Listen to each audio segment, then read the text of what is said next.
I've been working in Ukraine for the last 3.5 years of the war. This time I was really drawn to meeting Americans who are volunteering here with the International Legion. This place is this is a second home now. It's almost like it feels like a first home. It's been the worst year of my life, but it's also been the best year of my life. Now that I'm at a point in my life where I am skilled, I am trained to fight, I can do some with it. The International Legion is the place where former military and volunteers from all over the world can be deployed to the front lines of this fight. Then there are those who come from difficult upbringings or who lost their way, and this war in some ways has become a kind of reset for them.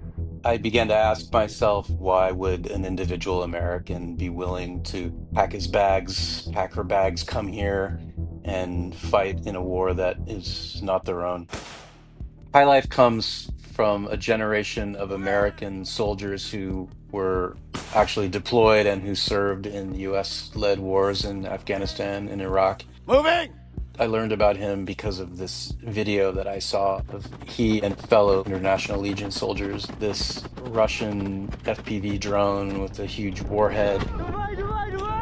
They see it, all of them just start opening fire, trying to shoot down this drone that's hunting them.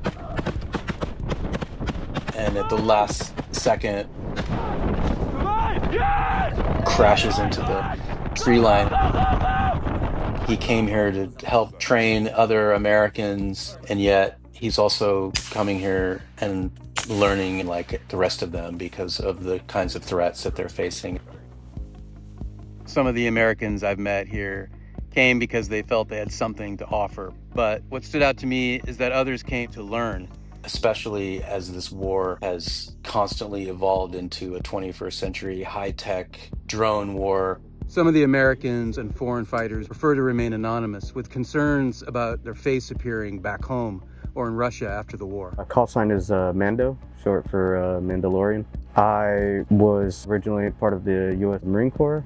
My role at the moment is spending a lot of time rigging the explosives to the drones, as well as helping out with getting the drones prepared for flight. I never joined the military with the intention of just killing people for the fun of it. I wanted to help people, and it's a very peculiar skill set because, you know, to help someone you'd have to end a life. Glenna, who goes by the call sign Baby Doc, was a medic in the U.S. Navy. She's here assisting in an amputation of a terribly wounded soldier.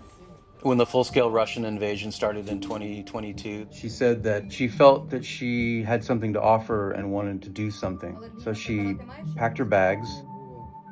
I feel like as America and as an American, we are on the top of the food chain, and with that comes helping others. She's witnessed a lot of suffering and pain in these field hospitals, and she was even injured herself and had to return to the United States for several months for rehabilitation, but she decided to come back.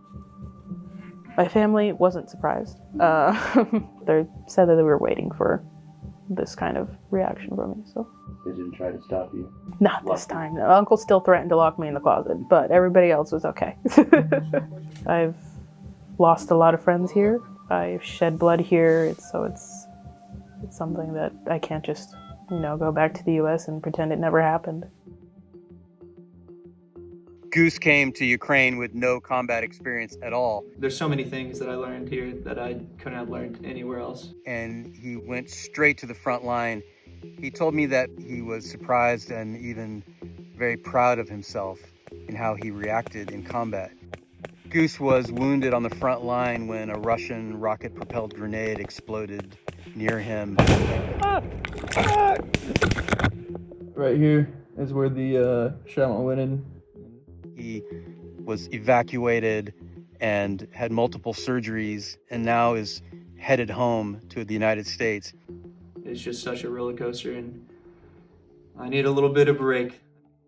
I think that each of them have a very different mix of motivations for coming here. They arrive with strong ideological conviction, or they develop one once they get here and they're on the front line, shoulder to shoulder with Ukrainians. I don't think it's so different from other people who seek the most extreme experiences in life. The main difference in this case is they're also asked to kill for a war or cause that was very foreign to them until they arrived.